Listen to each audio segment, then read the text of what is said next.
कहियो के मते वो तीर्थ करे आया है उनका बाजार भाई भलो ही हुआ है जो को मेन पोतरी जाऊं आज बहुत ये जागरण माते जागरण जमो सत्संग है के कयोड़ो है के सत्संग केरी करिए सत्री वे जो सत्संग है हासे आदमी के सत्संग है सत्संग में आवे कौन के हासो आदमी है जो सत्य के मार्ग पर चलने वाला मैं तो मैं बूढ़ा आदमी तो मन ठाई कोने मेन पोतरी वा जावा वो जागरण में सत्संग में थे अन भजन दान गा है वो के वो लारे कम दे रो की बलोट आवी कोन मैं तो तेरे नाल ही भजन में जागरण में जावा जब मेन पोतरी छोकरी केवड़ा कौन माता जाए कौन था तो पोतरी लाई बिल्कुल बुरे बारे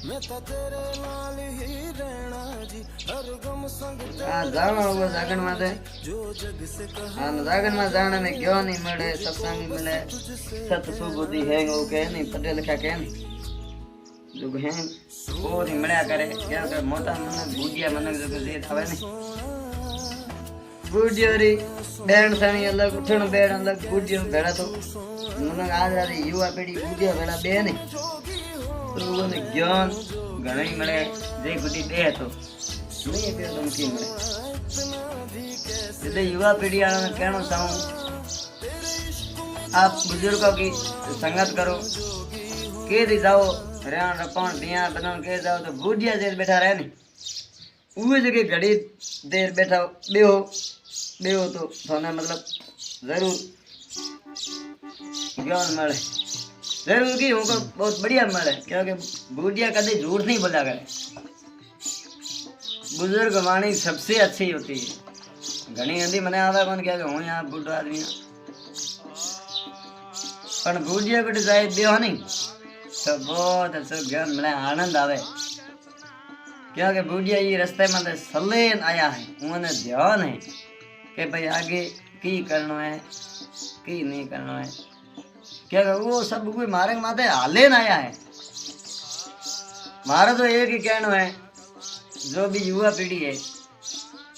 हिंदी में बोलो तो थोड़ी घनी आवे मैंने तो बोल दिया हिंदी में बोलो तो जहाँ पे भी जाओ विवाह स्थल पे या फिर कोई कार्यक्रम पे या बर्थडे कह कि मतलब जन्मदिन के ऊपर आप जाओ तो उस समय बुजुर्गों की राह मानो और बुजुर्गों के कहने पर चलो तो आपका सबसे हमेशा इस दुनिया के अंदर भला होगा और मालिक आपका भी भला करेगा और आपकी पीढ़ी का भी भला करेगा आने वाली मेरा तो यही कहना है मानो तो बुजुर्गों की कोई सही राह पर सही सत्य पर चलने वाले बुजुर्गों की ऐसे भी बुजुर्ग है जो आप तो भटक गए लेकिन दूसरों को भटाने की कोशिश कर रहे हैं उसके संगत उनकी संगत भी नहीं करनी चाहिए और उनके साथ में भी नहीं चलना चाहिए क्योंकि वो बुजुर्ग कई प्रकार जो बुजुर्ग है तो जो सही रास्ता दिखाते हैं तो सही कह रहे हैं तो उनका आप उनके पास जाइए उनके पास बैठिए उनका गुण ज्ञान लीजिए तभी आपका भला होगा युवा पीढ़ी को बोलना चाहता हूँ अच्छे बुजुर्गों का हमेशा उनके पास में जाकर बैठिएगा उनका ख्याल भी रखिएगा और बड़े बुजुर्ग होते हैं जिनसे सलाह नहीं जाता है जो अपने कहने का मैं ये कह रहा हूँ राजा मैं क्या बोल रहा हूँ सही राह पर चलने वाले आप व्यक्ति बनो सही दिशा पे चलने वाले आप व्यक्ति बनो और बुजुर्गों की हमेशा अपने माता पिता और दादा दादी की हमेशा ख्याल रखो उनको पूछो जाकर कि आपको क्या चाहिए दादी आप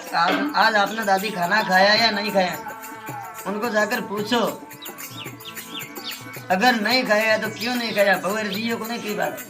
तो भवर परी जाइए जो अपन लेके आते हैं वो दूसरों की बच्ची होती है दूसरा उनको भी ये शिक्षा दीजिए कि तुम ये उन माँ बाप को छोड़ के आइए तो यहाँ पे तेरे ये माँ बाप है मेरे माता पिता है जो ये तेरे माँ बाप है तो इसकी तो देख रेख कर इसकी सेवा कर अगर इनकी तूने सेवा की तो तू हमेशा सदा ही ऊंची ही रहेगी, तेरा मकान बनेगा, तेरे स्वास्थ्य, तेरा दुनिया में नाम होगा। तू इनकी सेवा कर। ऐसी शिक्षा देनी चाहिए मेरे भैया, क्योंकि बुजुर्ग लास्ट में तो क्या होता है, वो बुजुर्ग होते हैं, बुजुर्ग पीढ़ी ऐसी होती है जो बच्चों को कहना नहीं चाहती कि बच्चा ये मेरे को भूख लगी है, लेकिन अपन को मानना चाहिए आज मेरे दादाजी जी को भूख लगी है तो उनको घर से कहना चाहिए कि तू जाकर उनको खाना खिला, मैं तो काम पे लगा हुआ हूँ लेकिन तू जाकर खाना खिला। और अगर नहीं खिलाए तो शाम को आकर दादा दादी जी से पूछना चाहिए मेरी बीबी ने आपको खाना खिलाया या नहीं, आपको आज खाना दिया या नहीं। तो उस समय जो दादा दादी होते हैं ना, बात छिपाएंगे, हाँ बेटा मेरे को दे दिया, फिर भी आप अच्छी तरह से और अच्छे निगाह से, अच्छे विचारों से आप पूछेंगे क्या दादाजी आपको हकीकत में खाना दिया है या नहीं। तो उस समय कहेंगे अरे बेटा मेरे को खाना दे दिया, नहीं तो कहेंगे बेटा मैं तो क्या कहूँ, अब ज़्यादा क्या कहूँ, मेरे को मैंने आज सुबह से खाना नहीं खाया है। तो उस समय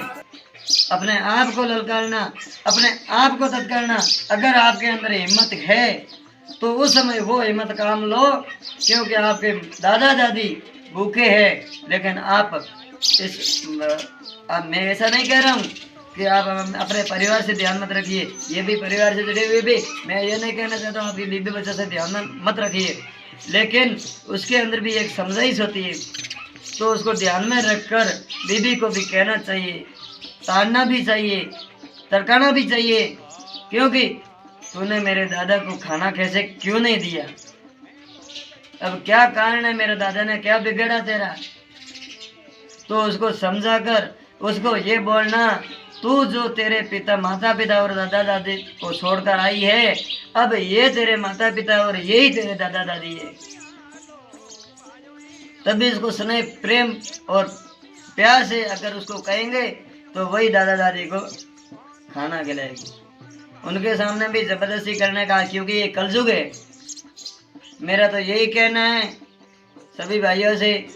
मैं धर्माराम वायल उनका नमस्ते, धन्यवाद, थैंक यू।